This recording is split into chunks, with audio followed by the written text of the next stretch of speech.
नाशिकमधील तपोवन परिसरातील काही वृक्षांवर कथित जादूटोणा करण्याचा प्रकार उघडकीस आला असून त्यामुळे नागरिकांमध्ये भीतीचं वातावरण पसरलं आहे। याची महाराष्ट्र अंधश्रद्धा निर्मूलन समितीने त्वरित दखल घेऊन या ठिकाणी प्रबोधन कार्यक्रम राबवला। गेल्या डिसेंबरमध्ये तपोवनातील काही वृक्षांवर अरबी भाषेतील काही चिठ्ठ्या आढळून आल्या।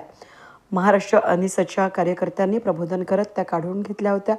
असाच कथित जादूटोणा करण्याचा प्रकार तिथेच नुकताच आढळून आला असून पर्यावरणवादी कार्यकर्ते अमित कुलकर्णी आणि इतर कार्यकर्ते वृक्षतोड विरोधी आंदोलनामध्ये सक्रिय आहेत।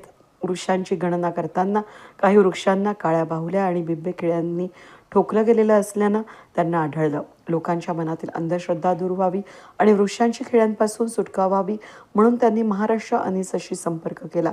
त्यानुसार अनिसचे कार्यकर्ते पक्कड, कात्री आणि इतर साहित्य घेऊन तपोवनामध्ये पोहोचले। त्यांनी या काळ्या बाहुल्या आणि बिब्बे वृक्षांपासून काढून टाकले आहेत। काळी जादू करणी किंवा जादूटोणा असे काही प्रकारांचा मानवी जीवनावर काहीही बरा वाईट परिणाम होत नाही। हे मांत्रिकांच्या फसवणुकीचे प्रकार असून नागरिकांनी त्यास घाबरून जाऊ नये असं आवाहन करण्यात आलंय। हे कृत्य महाराष्ट्र सरकारनं पारित केलेल्या जादूटोणा विरोधी कायद्याअंतर्गत गुन्हा असून पोलिसांनी परिसरातील अशा मांत्रिकांचा शोध घेऊन त्यांच्यावर गुन्हा दाखल करावा अशी मागणी करण्यात आली। लोकांनी या फसव्या अंधश्रद्धेपासून दूर राहावं असं आवाहन पण अनिसकडून करण्यात आले। अनिसने हे कथित जादूटोण्यांचे साहित्य काढल्यानं पर्यावरण प्रेमींनी समाधान व्यक्त केले।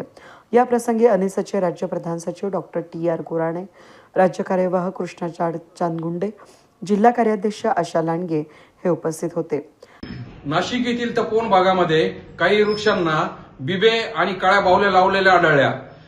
काही कार्यकर्त्यांनी त्या ठिकाणी वृक्षांची गणती करता असताना त्यांना हे आढळून आलं। लोकांमध्ये त्यामुळे घबराटीचं वातावरण पसरलं होतं, परंतु याची दखल घेत महाराष्ट्र अंधश्रद्धा निर्मूलन समितीने त्या ठिकाणी प्रबोधन केलं आणि ते बिबे लावलेले आणि काळ्या बाहुल्या लावलेले सर्व प्रकार काढून घेण्यात आलं होतं। हे तथाकथित करणी किंवा जादूटोणा करण्याचा प्रकार आहे, परंतु याच्यामध्ये काही तथ्य नसतं। महाराष्ट्र शासनाने पारित केलेल्या जादूटोणा विरोधी कायद्याच्या अंतर्गत हा गुन्हा आहे। पोलिसांनी याची गंभीर अशी दखल घेऊन संबंधित व्यक्तीवर गुन्हा दाखल करावा अशी मागणी महाराष्ट्र अंधश्रद्धा निर्मूलन समिती करत आहे। वेद न्यूजसाठी प्रतिनिधी चंदन खरे, पंचवटी, तपोवन, नाशिक।